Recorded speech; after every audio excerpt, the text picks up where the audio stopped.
Principles of systematics module 98, identification of family सॉल्टिसिटी।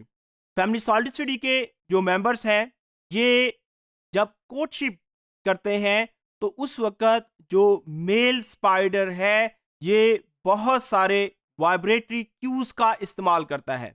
एक तो जो फैमिली सॉल्टिसिटी के जो मेंबर्स हैं ये कलरफुल हो सकते हैं, ये अपने कलर्स की बेस के ऊपर फीमेल को अट्रैक्ट करते हैं। उसके साथ साथ ये अपनी बॉडी के जो डिफरेंट पार्ट्स हैं उनको वाइब्रेट करते हैं।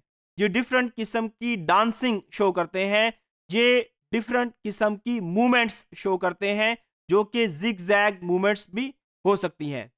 इसी तरीके से जो फीमेल है वो अपने पेल्प को वाइब्रेट कर सकती है। जब एक मेल डिफरेंट किस्म के क्यूज का इस्तेमाल करता है in order to attract the females, उसके बाद जो मेल है ये चेक करता है कि जो फीमेल है वो रिसेप्टिव है या नहीं। उसके लिए जो मेल स्पाइडर है वो अपनी फ्रंट लेग का इस्तेमाल करता है और इस फ्रंट लेग के जरिए वो फीमेल की बॉडी को टच करता है। अगर इस लेग के टच करने से जो फीमेल है वो स्टिल रिसेप्टिव हो तो इससे मेल स्पाइडर ये अंदाजा लगाता है कि फीमेल कोर्टशिप बिहेवियर के लिए रेडी है। अब जो मेल स्पाइडर है वो अपना जो जेनेटिक मटेरियल है, अपना जो स्पर्म्स है वो फीमेल की बॉडी के अंदर इंजेक्ट करता है। तो इस तरीके से इनके अंदर जो कोर्टशिप का बिहेवियर है वो आगे की तरफ बढ़ता है। अब एक जो साल्टिसिड स्पाइडर है, जैसा कि इस स्लाइड के अंदर देखा जा सकता है, उसके बॉडी के दो कंपोनेंट्स होते हैं। इस स्लाइड के अंदर जो पहला कंपोनेंट है जहां पे आइज को वाजे तौर पर देखा जा सकता है, इसकी जो मीडियन आइज है वो काफी वाजे तौर पर नजर आ रही हैं। ये पार्ट प्रोसोमा कहलाता है, इसको स्फेलोथोरैक्स भी कहते हैं। जो दूसरा पार्ट है वो ओपिस्थोसोमा कहलाता है या एब्डोमेन कहलाता है। दोनों पार्ट प्रोसोमा और ओपिस्थोसोमा एक दूसरे के साथ कनेक्टेड होते हैं। वो स्ट्रक्चर जिसके जरिए ये दोनों पार्ट एक दूसरे के साथ अटैच होते हैं उसको पेडिसल कहा जाता है।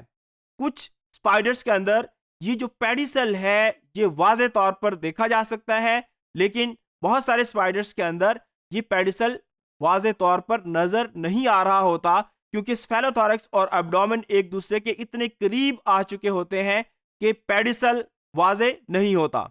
इस स्लाइड के अंदर ब्लू कलर के अंदर हम एब्डोमेन या ओपिस्थोसोमा को देख सकते हैं। अब जो एब्डोमेन है इसका जो लास्ट पार्ट है उसके साथ रेड कलर के स्ट्रक्चर्स अटैच हैं। ये जो रेड कलर के स्ट्रक्चर्स हैं इनको स्पिंडर्स कहा जाता है।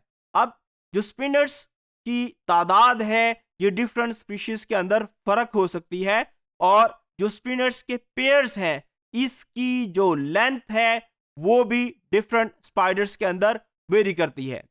स्पिनर्स बेसिकली वो स्ट्रक्चर है जिसके जरिए स्पाइडर मुख्तलिफ किस्म के सिल्क की प्रोडक्शन करते हैं और ये जो डिफरेंट किस्म के सिल्क हैं इनको स्पाइडर यूज करते हैं प्रे कैप्चर करने के लिए, एग सैक बनाने के लिए या फिर इवन ड्रैग लाइन के तौर पर भी इनको यूज किया जा सकता है। इस स्लाइड के अंदर जो ब्लू कलर के अंदर पार्ट दिखाया गया है ये प्रोसोमा है, इसको हम स्फेलोथोरैक्स भी कहते हैं। इंसेक्ट्स के अंदर ये जो पार्ट है ये दो हिस्सों के अंदर तकसीम होता है, एक हेड पोर्शन कहलाता है और दूसरा स्फेलोथोरैक्स कहलाता है।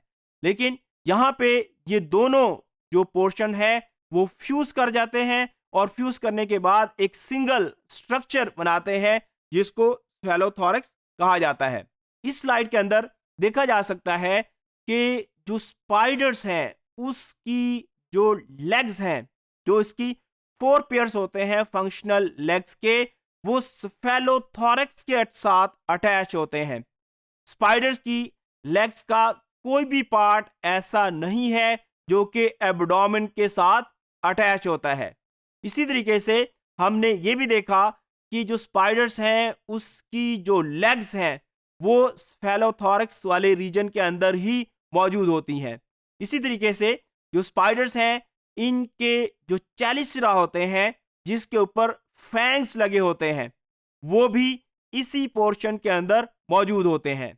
चेलिसिरा को स्पाइडर्स प्रे कैप्चरिंग के लिए इस्तेमाल करते हैं और जो चेलिसिरा है इसी के अंदर वेनम ग्लैंड मौजूद होता है, इसके ऊपर फैंग लगे होते हैं और जो वेनम ग्लैंड से वेनम प्रोड्यूस होता है वो फैंग्स के जरिए स्पाइडर्स अपने प्रे के अंदर इंजेक्ट करते हैं, उनको इमोबलाइज करते हैं और उसके बाद उनके ऊपर फीडिंग करते हैं।